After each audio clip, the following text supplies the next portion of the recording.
सर्वमंगलमांगल्ये शिवे सर्वार्थसाधिके शरण्ये त्र्यंबके गौरी नारायणी नमस्तुते।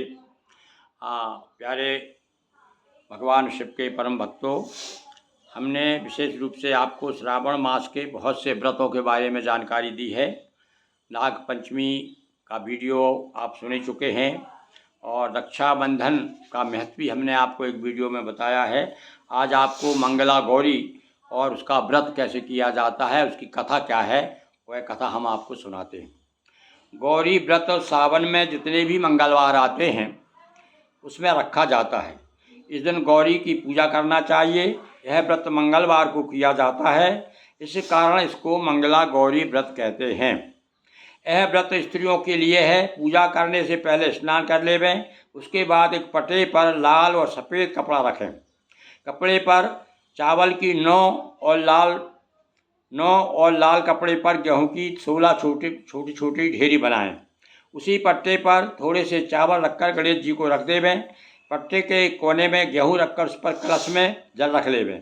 एक आटे का चौमुखा दिया। अब यहाँ ये तो सब जानते हैं भैया, नवग्रह के लिए चावल गेहूँ रख दिए, गणेश जी रख दिए और अपना कलश रख दिया। और अब दीपक के बारे में बताते हैं कि चौमुखा दीपक होना चाहिए और इसमें 16 धूप बत्ती जलाएं। फिर पूजा करने के लिए संकल्प करें। सबसे पहले गणेश की पूजन करें। पंचामृत, जनेऊ, चंदन, रोली, सिंदूर, सुपारी, नाग पूजन, इलायची, जो भी पूजन का सामान आपके पास में है, जितना भी हो उससे ही श्रद्धा के साथ में आप पूजन कर सकते हैं। इलायची है, साथ बेलपत्र है, फल, मेवा, दक्षिणा आदि चढ़ाएं। आरती उतारें। फिर कलश की पूजा करें। कलश को जल से भर लें, उसमें आम के पत्ते लगाएं। एक सकोरा में गेहूं के आटा रख करके उस पर सुपारी रखें, दक्षिणा रखें, उसे आटे में दबा देवें। फिर बेलपत्र चढ़ावें। जिस प्रकार गणेश जी की पूजा की है उसी प्रकार से कलश की भी पूजा करना है।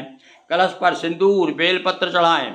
इसके बाद जो चावल की 9 ढेरियाँ लगी हैं उनको कलश की तरह पूजा करें। 9 ढेरी यानी कि 9 ग्रह। इसी प्रकार से 16 जगह जो आपने गेहूँ रखे हैं वो भी 16 मातृकाएँ हैं, 16 माताएँ मानी जाती हैं, उनकी भी उसी प्रकार से पूजा करें। और इसके बाद में मंगला गौरी की पूजन करें। मंगला गौरी के पूजन के लिए एक थाली में चकला रख लें। उस पर चकला यानी एक छोटा सा पटा सा, और गंगा जी के से मिट्टी से गौरी की मूर्ति बना लें और आटे की एक लोई बना करके रख लें। पहले मंगला गौरी की मूर्ति को जल, दूध, दही, घी, चीनी, शहद आदि पंचामृत बनाकर स्नान करावें। फिर कपड़े पहनाएं।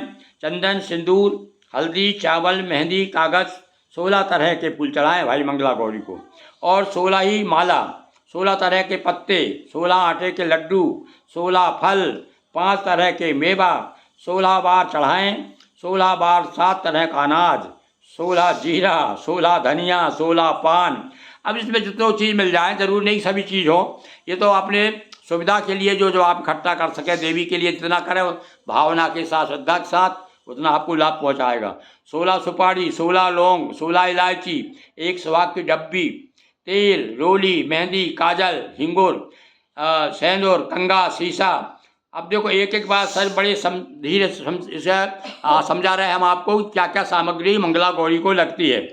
और उसके बाद में आरती करें। 16 तार की 4 बत्ती बनावें, कपूर से आरती करें और 16 लड्डुओं को बायना सासू जी को पाँव ला करके देवें। इसके बाद भोजन कर लेवें। एक ही अनाज की रोटी खानी चाहिए, नमक ना डालें। दूसरे दिन मंगला गौरी को तालाब या कुएं के पास में विसर्जन कर दें। ये तो एक संक्षिप्त विधि, इस प्रकार से मंगला गौरी के बारे में आज हमने आपको बताया। इसी प्रकार से समय समय पर आपको हम और भी बताते रहेंगे। बहुत बहुत धन्यवाद।